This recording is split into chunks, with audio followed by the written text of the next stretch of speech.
Hello and welcome back to the Deep Dive. I'm your host, and today we were doing something that I honestly don't think we've ever attempted before in the history of this show. No, we definitely haven't. We've got a massive one today. We really do. Yeah. Because usually, we are very surgical. We pick one topic, maybe it's the history of coffee, or maybe the mechanics of a black hole. Right, and we just drill down. Exactly. We drill down until we hit the absolute bedrock of that single subject. We go vertical.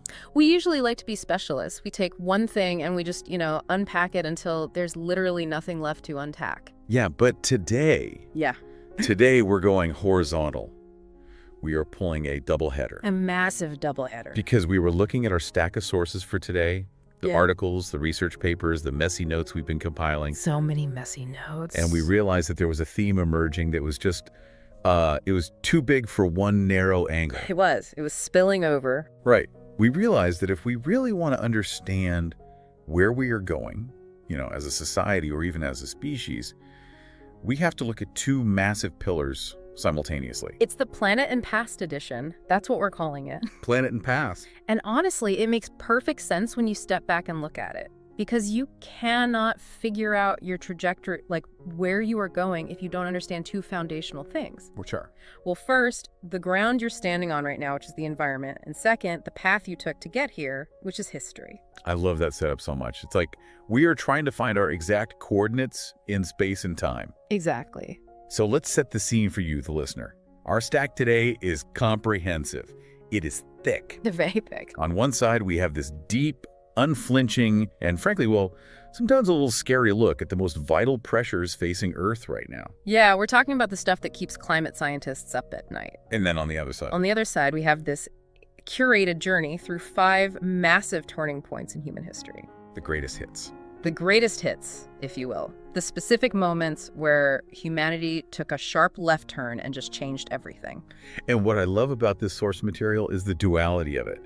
You have the urgent, flashing red light reality of the present moment, all the environmental stuff. Right. And then you have these fascinating, almost storybook lessons from the past. It's this wild mix of act now and learn from this. And that is really our mission today. That's the goal. We want to extract those nuggets of knowledge. Our favorite phrase. Our favorite phrase regarding sustainability, but without getting totally bogged down in the doom and gloom. Yes. We want to understand the mechanism of what's happening. And then we want to connect the dots on those historical events to see how they shaped the modern society we are literally trying to sustain. Right. And I think tone is super important here. I want to address you directly for a second. Right. When we talk about things like pollution or war, which are definitely in the stack today, it can get heavy. It can feel like a lot. It really can. I mean, I was reading through this section on waste management, and I wanted to go lie down for a bit. It happens. It is heavy material. But the goal of this deep dive isn't to depress anyone. The authors of these sources aren't trying to paralyze us. Right. The goal is understanding and empowerment. Because anxiety really comes from the unknown, doesn't it? Oh, absolutely. When you don't understand why the weather is changing, it's terrifying. It feels like magic or like punishment. Yeah, like the sky is just falling for no reason. Exactly. But when you understand the mechanism, when you really grasp the physics and the chemistry outlined in the sources, it stops being a monster in the closet. It becomes a problem. It starts being a problem. And problems. Well, problems are things humans are actually quite good at solving. Knowledge is the antidote to fear. I really like that. It is. So let's stop stalling. Let's look at the ground beneath our feet. Let's open up part 1 of the environmental landscape. Let's do it.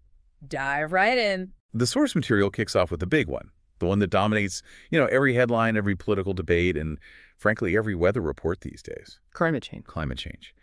But the source material refers to this in a really interesting way. I hadn't quite heard it framed exactly like this before. It calls it the chain reaction. Which is a much more accurate way to think about it than just saying warming. Warming sounds almost cozy. Right. Warming sounds nice on a cold day. Chain reaction implies a system. So I want to ask you for the breakdown here. The source provides what I would call a global warming 101. Yeah, it goes back to basics. And I think a lot of us have a vague idea of this. We know it involves cars. We know it involves polar bears. Mm-hmm. But how does the source explain the actual mechanism? Well, the source uses a metaphor that I think is just brilliant in its absolute simplicity. It strips away all those complex atmospheric chemistry diagrams. Thank goodness. Yeah, And it just asks you to imagine a blanket. A blanket. Okay, Yeah. let's unpack that. So picture the Earth floating in space. The sun shines down, hits the surface of the planet, and warms it up. Right. Now, in a normal, balanced system, the Earth would absorb some of that heat, but it would also radiate a lot of that heat back out into the coldness of space. It's a cycle. It's a perfectly balanced cycle. Energy in, energy out. The planet breathes, essentially. Okay, so that's the baseline. That's how it's supposed to work. Right.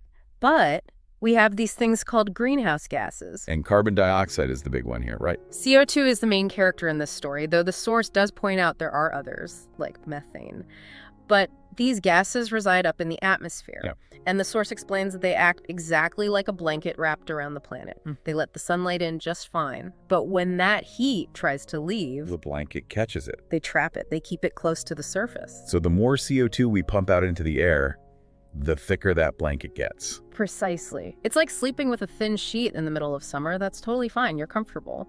But if you keep piling on down comforters, one after another, eventually you're going to overheat. You're going to wake up sweating. Exactly. And what I found so grounding about the source material here is that it doesn't just blame some abstract system or the economy in broad strokes. Yeah, it gets specific. It connects this invisible blanket directly to our everyday origins. That was the part that made me wince a little, honestly. It points the finger gently but firmly at very mundane actions. It does. It talks about driving cars to work. Yeah. It talks about running factories to make the stuff we buy. And even smaller things. Even the simple act of turning on a light switch in your living room if that electricity comes from burning coal or gas.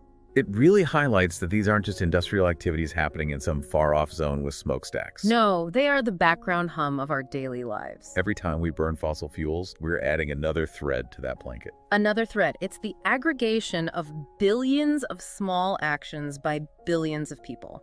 It's not one cartoon villain twirling a mustache and pumping out smoke. It's all of us just living our modern lives. Exactly. But let's move from the invisible gas to the visible impact.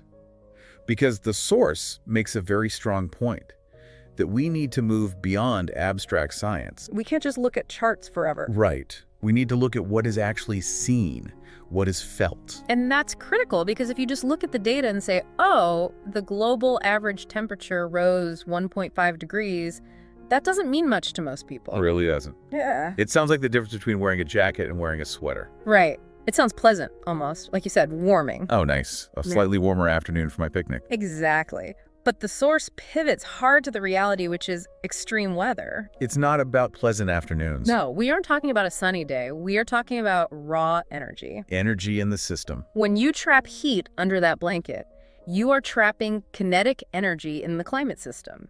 And that energy has to go somewhere. It has to express itself. So we are talking about intense heat waves that literally buckle the pavement on highways. Which we're seeing more and more of. We are talking about heavier rainfall because warmer air acts like a giant sponge. It holds more moisture. So when it finally rains. When it rains, it dumps. It causes catastrophic flooding. We are talking about significantly stronger storms. There was a quote in the source that really stuck with me here. It was so simple, almost poetic in a sad way. Which one? It described the shifting seasons with just 4 words. It said, summer's hotter, winter's shorter. Summer's hotter, winter's shorter. Right. That really resonates, doesn't it? It strips away all the jargon and speaks straight to our internal biological clock. It really does. Because humans have evolved over thousands of years to understand the rhythm of the seasons. We rely on it. We know when the leaves should turn color. We know when the frost should come to kill the mosquitoes. Right.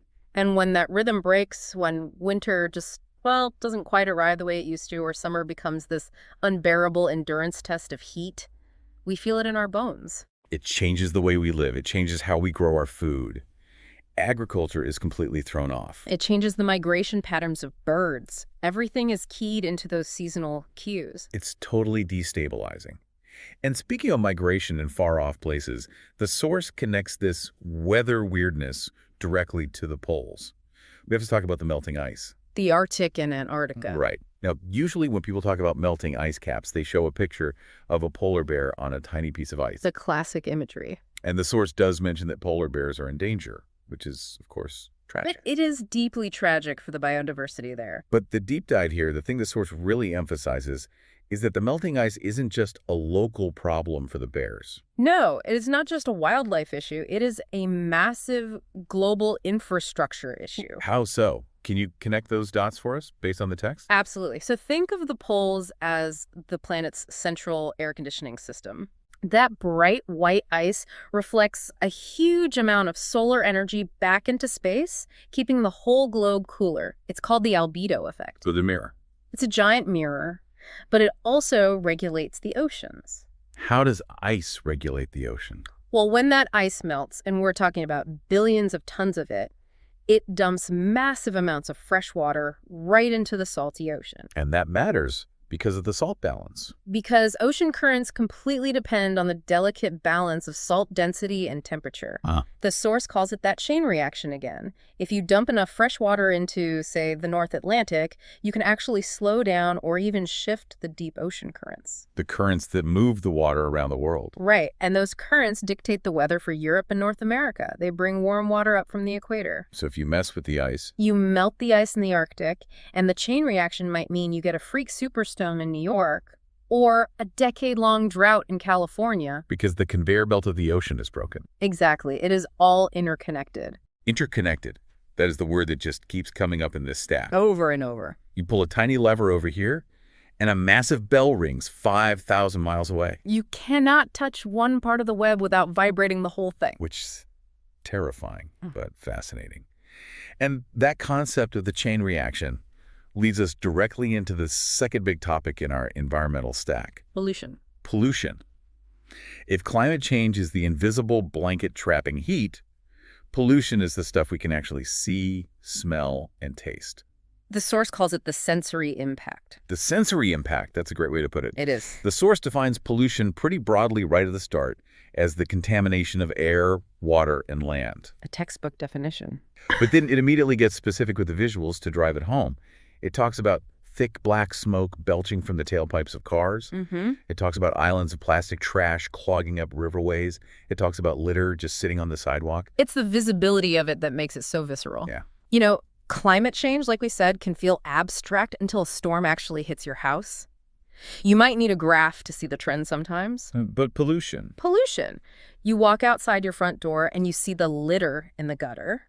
You look at the horizon and you see the smog hanging over the city's skyline. You can wipe the soot off your windowsill. Exactly. And the source includes this perspective that I found really touching in its brutal honesty. Which part? It quotes a regular person just saying, I don't like pollution because it makes the air hard to breathe. It makes the air hard to breathe. That's it. You know, we can sit here and talk about parts per million and complex chemical compositions and international government regulations. We can sound very smart about it. Right.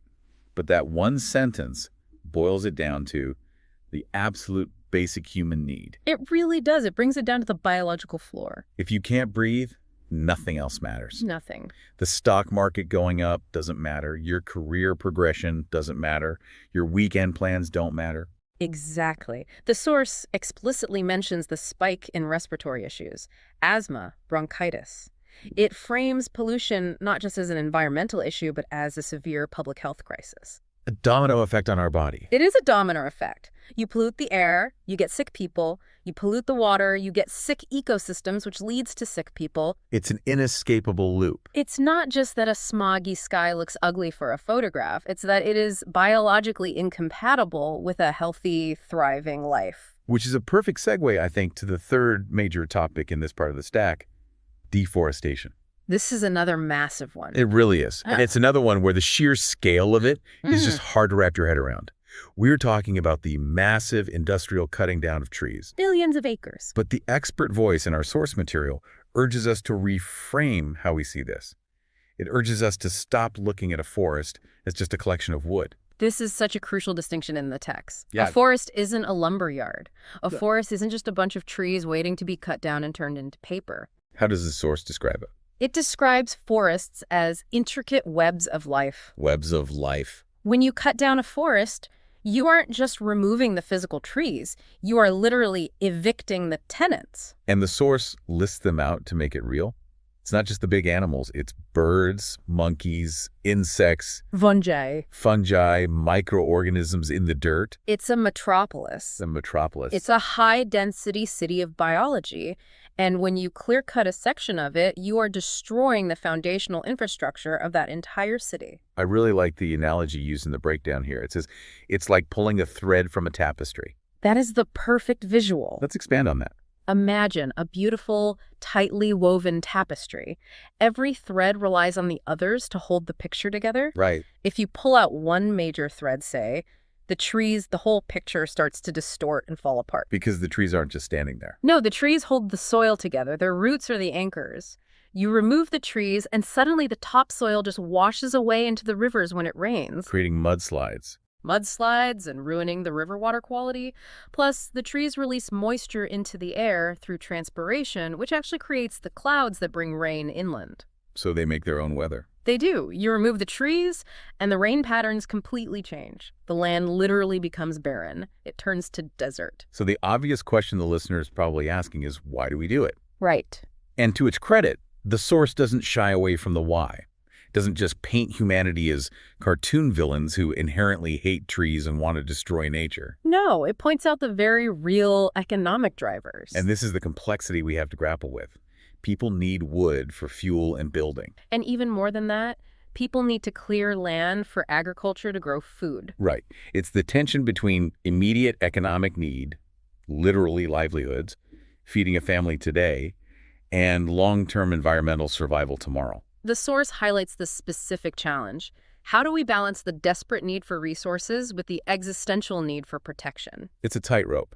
It is. It's not as simple as a politician just saying, stop cutting all trees everywhere forever. You have to address the underlying economic drivers. You have to offer an alternative. Exactly. If a farmer in a developing nation is cutting down the forest to plant crops to feed their family, you have to solve the hunger and poverty problem before you can solve the tree problem. It's a very complex knot to untie. Yeah. It's not black and white. It's all gray. And speaking of knots we've tied ourselves into, let's talk about the final problem outlined in this environmental section. Waste. The overflow. The overflow. The source paints a pretty grim picture here, I have to say. It really does. It confronts us with the reality that we are simply producing more waste than the planet can physically process. We are drowning in it. We're talking about oceans of plastic packaging, mountains of food scraps, millions of tons of disposable electronics. E-waste. Yeah, smartphones that get thrown out every 2 years. And the terrifying part that the source highlights is the timeline of this trash. Mm-hmm. It introduces this concept of away. Right, the myth of away. We throw something in the bin in our kitchen, and we proudly say, I threw it away. But the source firmly reminds us there is no away. Away is just a physical place. Usually a landfill somewhere out of sight. Exactly. Out of sight, out of mind. But the source reminds us that this trash doesn't magically disappear when the truck drives off. It just sits there. It sits for decades. For centuries in the case of plastics. Or it blows out and ends up polluting the land and the water. We are basically creating a new geological layer made of our garbage. A plastic layer. Future archaeologists are going to dig down to study our era, and they're going to find our layer of the earth, and it's going to be made entirely of plastic bottle caps and synthetic wrappers. That is such a sobering thought. A legacy of wrappers. It is. Okay, so let's pause for a second. Let's take a breath. We've laid out the landscape based on the first half of the stack. We've got climate change, which is the blanket. We've got pollution, the sensory impact. Deforestation, the unraveling tapestry. And waste, the overflow. It's a lot. If we stop the deep dive right now, I think we'd both just go crawl into bed and pull the covers up. It paints a very bleak picture of our current status. It does. It's heavy. But, and this is the but that is not where the source material leaves us. Thankfully. This is where it pivots. The source pivots hard toward hope. Yes. It moves deliberately from outlining the problem to exploring the solution. And that solution is wrapped up in one very specific word. Sustainability. Sustainability. So let's unpack this word, because sustainability gets thrown around a lot these days. Oh, constantly. It's in corporate marketing, it's in car commercials, it's printed on the side of fast food cups. It's almost become a buzzword that means nothing to the average person. It gets diluted. Right. But what does the source say is the core fundamental definition of sustainability? The source offers a definition that I think is just beautiful in its clarity. Yeah. It strips away all the corporate jargon. What is it? It says sustainability is, quote, using Earth's resources carefully to meet today's needs without messing things up for future generations. Without messing things up for future generations. That's the absolute key. That's the whole ball game. Because it's not saying don't use resources. Mhm. It's not saying we all need to go live in caves and eat moss. We have to eat, we have to build shelter, we have to travel. Right. We exist. We have needs. It's saying don't use them all up. Don't steal from tomorrow to pay for today. Exactly. It's a balance. It's the delicate balance between what we take from the system and what we give back to it. And I notice the source personalizes this concept immediately. It doesn't leave it as a sterile economic theory. No, it moves away from the abstract definition to a very human, emotional motivation. It quotes a parent. Yes. It quotes a parent saying, I want my children to enjoy clean air and green forests. That completely changes the stakes of the conversation. It grounds it. Because it's not about saving the planet just for the planet's sake. Like, the giant rock floating in space will be fine without us. The rock will survive. It's about saving the habitability of the planet so your kids can actually have a life worth living. Precisely. And once you lock into that motivation, the question instantly becomes, okay, what do we actually do? How do we fix it? And the source material provides 4 very specific, real-world examples of sustainability in action. And these aren't theoretical sci-fi solutions, right? Not at all. These are things happening right now, today, in our society. Okay, let's run through them. Example A in the stack reusable bags. Right. This is the shift away from single-use plastics at the grocery store. The source notes that many places, cities, entire states have started banning plastic bags outright or charging a fee for them. And what's fascinating here, according to the analysis, is the behavioral psychology behind it. Oh, it's brilliant. How so? Explain that shift. Well, when you charge for a bag, even if it's just 10 cents, which is basically nothing, or you ban it entirely, you force a tiny friction point. You force a behavior change. You wake the consumer up. Exactly. It disrupts the autopilot. You get to the register and you have to make a choice. People start bringing their own bags. It turns a completely passive act of consumption into a conscious decision. And the source asks you, the listener, to engage locally here. It asks, what are the rules in your town? Right. It prompts you to look around. It's a great reminder that sustainability looks different in different zip codes. Some places have total bans, some have fees, some have nothing yet. But the overarching goal is the exact same. Right. It empowers the listener to look at their own immediate environment and see the policy in action. Okay, then we have example B from the text, solar power. Generating massive amounts of electricity directly from the sun. For homes, businesses, entire farms. The source lists the pros very clearly. It's clean, it's renewable, and it drastically reduces our reliance on those fossil fuels we were talking about earlier. It stops us from adding threads to the blanket. Exactly. But I really appreciated that the expert analysis in the source didn't just gloss over the difficulties. No, it wasn't overly utopian. It didn't pretend solar power was literal magic that solves everything overnight with zero downsides. No, it didn't. It pointed out the nuance. Solar is fantastic, but there are real-world challenges. Like the cost. The initial installation costs are incredibly high for the average homeowner. And as the source wryly notes in a bit of an understatement, it's not always sunny everywhere. Right. Nighttime is a real thing. Nighttime is a thing. Heavy cloud cover is a thing. Winters in the north are a thing. And this honesty in the text is so important. It grounds the discussion. Because sustainability isn't magic, it's engineering. It requires solving these hard problems of cost and intermittency, like figuring out how to store the energy in giant batteries for when the sun goes down. Exactly. We have to engineer our way through it. Moving on to example C. This one was my favorite. Tree planting.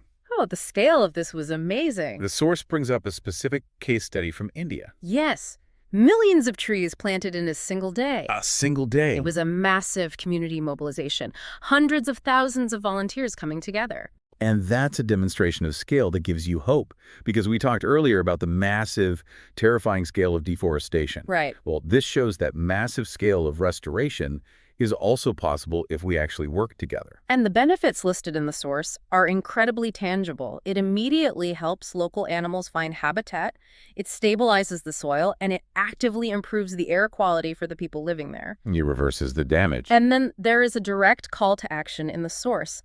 A simple question posed to the reader: have you ever planted a tree? Just one tree. It's such a grounding question. It takes that abstract millions of trees statistic and brings it right down to your 2 hands and a shovel in your backyard. It makes it personal. And finally, we have example D in the sustainability toolkit, recycling. Specifically, the San Francisco model. Right. The source highlights San Francisco as a city that has really figured this out on a municipal level with incredibly impressive system for diverting waste away from landfills. But the key takeaway there wasn't just that the city bought some fancy new garbage trucks. No, the secret sauce was education. Exactly. It's not nearly enough to just plop a blue bin on every corner and hope for the best. People just throw trash in it. The source heavily emphasizes the importance of knowing how to recycle correctly, knowing exactly what goes in which bin. Because contamination is a huge issue. Huge. If you throw a greasy pizza box in with the clean paper recycling, you ruin the whole batch. You contaminate the stream. So it turns a passive act, just throwing something away, into an active skill. You have to learn the rules to play the game effectively. So we have the problems outlined, and we have the solutions on the table. We have the what is happening to the planet and the what we can actively do about it. The ground we stand on. But here is where this deep dive takes a sharp turn.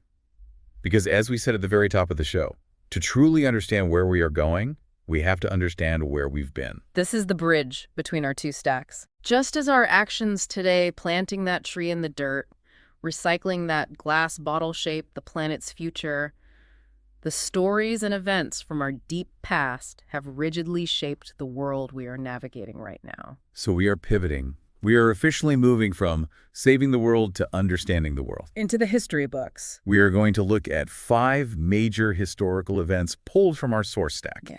And these aren't just random dates to memorize for a test. No, these are massive turning points. These are the moments where the timeline of humanity shifted on its axis. If these specific events hadn't happened, or if they had happened even slightly differently, our reality today, the society we are trying to save, would be completely unrecognizable. Let's start the clock. Event 1.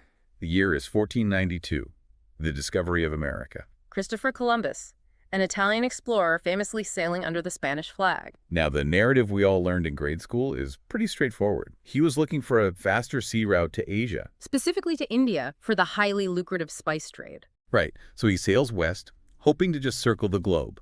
And instead, he bumps into 2 massive continents that Europe didn't even know existed. But the source material is very careful here to provide a nuanced, dual perspective on this event. Because discovery is a very loaded word. It is a deeply, deeply loaded word. The source breaks it down from 2 sides. Yeah. From the European view, it absolutely was a moment of discovery. It was the start of a whole new era of global exploration and, critically, colonization. It created empires. It opened up vast new resources, untouched land, and unprecedented power for Europe. It entirely redrew the economic and political map of the world. But the source explicitly acknowledges and centers the indigenous view as well. Right. Because logic dictates you can't discover a place where millions of people are already living and building civilizations. Exactly. For the people already living in the Americas, the Aztec empires, the Inca, the countless tribes of North America, this wasn't a grand discovery. It was an invasion. The source discusses the sheer devastation that followed. It wasn't just armies. It was diseases. Smallpox. The indigenous populations had absolutely zero biological immunity to these European diseases. The death toll was apocalyptic. Apocalyptic is the right word. The source talks about the mass displacement of peoples. It frames colonization not as some glorious expansion of civilization, but as a deeply traumatic event that systematically destroyed existing societies. And it mentions this concept called the Columbian Exchange, which is something that I think explains so much of our modern world, literally down to what we eat for dinner. Oh, the Columbian Exchange is fascinating to think about. It's the massive biological mixing of the world. Explain that. Well, before 1492, the 2 hemispheres were completely isolated biologically. So there were no tomatoes in Italy. Which is wild to think about. Italian food without tomatoes. Right. There were no potatoes in Ireland. There were no horses on the plains of North America. So they swapped everything. It was this massive, unprecedented transfer of plants, animals, culture, technology, and yes, disease back and forth across the Atlantic. It rewired the biology and the economy of the entire planet. It really did. And the key insight the expert authors bring here is that history is rarely, if ever, black and white. It's deeply complex. You have to hold both truths in your head simultaneously. The navigational feat of crossing the ocean, which was objectively impressive for the time. And the catastrophic suffering of colonization, which was objectively horrific. That nuance is what makes this a real deep dive. Yeah. We aren't just celebrating dates, we are interrogating them. Exactly. Let's jump forward a few hundred years in the stack to Event 2, the French Revolution, 1789 to 1799. This is an absolute masterclass in what happens when the fundamental social contract between a government and its people completely breaks down. So what was the catalyst here? What actually started the fire, according to the sources? The source identifies the catalyst very clearly. Extreme, crushing poverty among the regular citizens. Not a working class. Right. You had a massive population that was literally starving in the streets. Bread was simply too expensive for a normal person to buy. And while they were starving, you had wildly unfair taxes, where the poor essentially paid for everything to run the country, and the rich nobility paid absolutely nothing. And at the top of it all, A monarchy, King Louis XVI. And he was just completely, hopelessly out of touch with the reality of his country. it's the ultimate let-them-eat-cake moment. Even if, historically, Marie Antoinette didn't actually say those exact words, the vibe was undeniably there. Oh, the vibe was definitely there. The aristocracy was living in literal gold palaces, throwing lavish parties while the people outside their gates were eating dirt. That's unsustainable. Totally unsustainable. And the explosion that followed was practically inevitable. It's a total overthrow of the monarchy. And it wasn't peaceful. The execution of the king.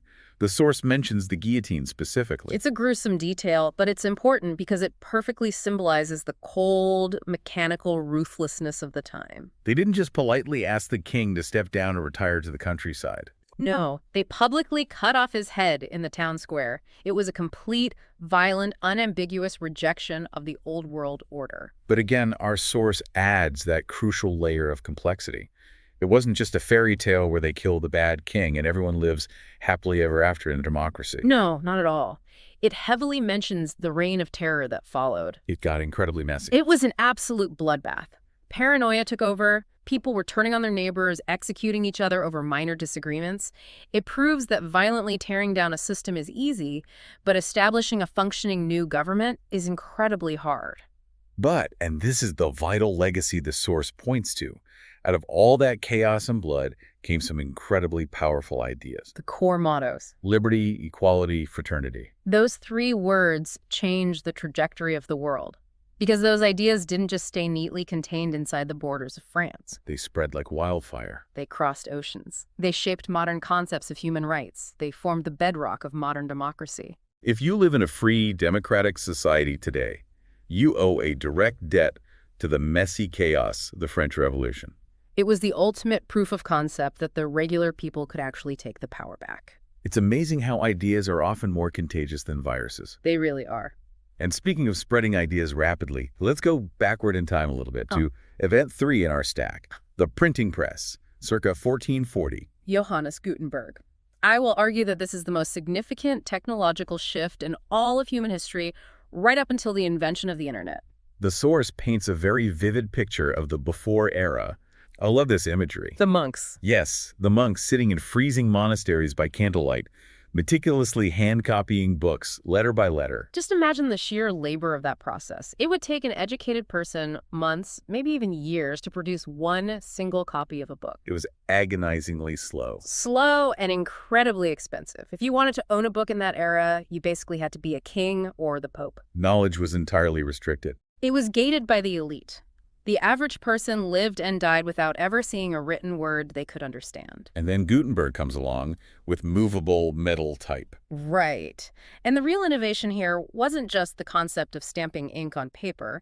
It was the movable aspect of the type. The individual metal letters. Exactly. You could arrange the tiny metal letters to form a whole page, press it down to print 500 identical copies in an afternoon, and then, crucially, you could take those letters apart and rearrange them to print a completely different page the next day. It was mass production. Books became faster and infinitely cheaper to make. The source directly compares it to the internet of its time. And that is such a perfect comparison. Because it completely democratized knowledge. Before the press, You had to blindly trust whatever the local priest or the king told you was true. You had no way to verify it. But after the press, you could read the text for yourself, you could read arguments from people in other countries. The source ties it directly to major cultural shifts. It fueled the Renaissance because scientists across Europe could finally publish and share their data widely. By the Reformation. It absolutely fueled the Protestant Reformation because regular people could finally read religious texts in their own language and interpret them without a middleman. It literally taught humanity how to read on a mass scale. It's the exact moment information became ungated, or at least significantly freer. Now, let's fast forward a long way. Into the 20th century. Event 4. World War II. 1939 to 1945. Unquestionably the darkest chapter in our stack today. The trigger outlined in the text. Nazi Germany, led by Hitler, aggressively invading Poland in 1939. And the rapid, terrifying escalation from there. The source clearly outlines the massive alliances that formed. The two sides. You had the Allies, primarily the US, the UK, and the USSR, locked in a death struggle against the Axis powers, Germany, Japan, and Italy. It became a truly, completely global conflict. Every continent was touched. And the devastation. The source doesn't sugarcoat the numbers. Millions upon millions died. Soldiers and civilians. It was a level of mechanized, efficient destruction that humanity had never, ever seen before. It was fully industrialized warfare. We essentially took all the brilliant technological advancements we gained from the Industrial Revolution and used them to slaughter each other more efficiently. Tanks, bombers, chemical weapons. And the end of the war brought a completely new kind of terror into the world. The atomic bombs. Hiroshima and Nagasaki. The source solemnly refers to it as a terrible moment in history. And it was. It decisively ended the war in the Pacific, yes, but at what cost? It opened Pandora's box. We crossed the threshold. We realized we now possessed the godlike power to destroy ourselves completely. We had invented the tools to literally end the world in an afternoon. So what is the core lesson the source wants us to take from all this unprecedented carnage? The critical, non-negotiable importance of peace. The absolute necessity of global stability. Checking aggression early. Right, checking a dictator's aggression before it spirals into a world war. We built massive international institutions like the United Nations right after this war, specifically because we looked at the ashes and realized we simply couldn't survive a World War III. The weapons are too big now. We learned the hard way that we have to work together, however flawed the system is, to avoid glassing the very planet we live on. Which brings us to the final historical event in our deep dive. And it's an incredible pivot from the darkest depths of war to the literal stars. Event 5. The moon landing, 1969. What an unbelievable shift in tone. We go from the utter despair of the 1940s to the pure, unadulterated wonder of 1969. July 20th. NASA's Apollo 11 mission. The players are legends. Neil Armstrong and Buzz Aldrin stepping out onto the lunar surface. And we can't ever forget Michael Collins orbiting alone in the command module above them, making sure they actually had a ride home. An incredibly tense job. And the quote, you know it, every person on Earth knows it. One small step for man, one giant leap for mankind. It honestly sends shivers down your spine even now, just hearing it. It really does, because it was an unparalleled feat of engineering. It was raw math and physics and thousands of people working together perfectly. But the source emphasizes something deeper than the math. It emphasizes the raw human courage. Sitting on top of a giant rocket. It was definitive proof that humanity can achieve the seemingly impossible when we focus our energy on creation instead of destruction. It was a moment where the entire world just paused, stopped fighting for a second, and looked up at the sky together. It feels like the absolute perfect counterweight to the environmental doom and gloom we started this episode with. It really is. Because we clearly have the capacity to destroy the planet. We saw that in World War II, and we see it in the pollution and climate data today. We are very good at breaking things. But the moon landing proves we also have the capacity to transcend our limits, to explore, to solve impossibly complex, multi-generational problems. To work together to put a human being on another rock in the sky? That is the synthesis of this entire stack. That is where these two very different deep dives finally meet in the middle. It is. So let's take a step back and reflect on this whole journey. We started today with a massive to-do list for the planet. Fix the climate, stop the waste, plant the trees. And we ended with the historical events that fundamentally define who we are as a species. And the expert's final take in the source material here is all about agency. That's the key word to remember.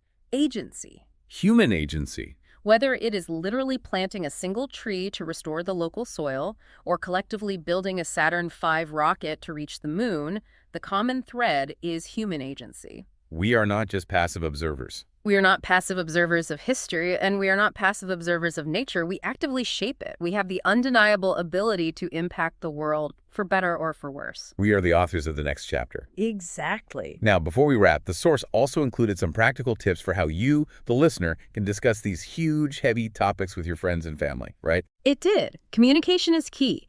It suggested using clear connecting words when you talk words like then, because, and so, to build a logical argument without getting overly emotional. Keep it grounded in cause and effect. But more importantly, it strongly emphasized asking open questions. Instead of lecturing someone about climate change, ask them, what stands out to you about the changing weather? Active listening. Active listening is a huge part of mutual understanding. So I'm going to put that tip into practice right now. I'm going to directly challenge you, the listener, with a question from our source.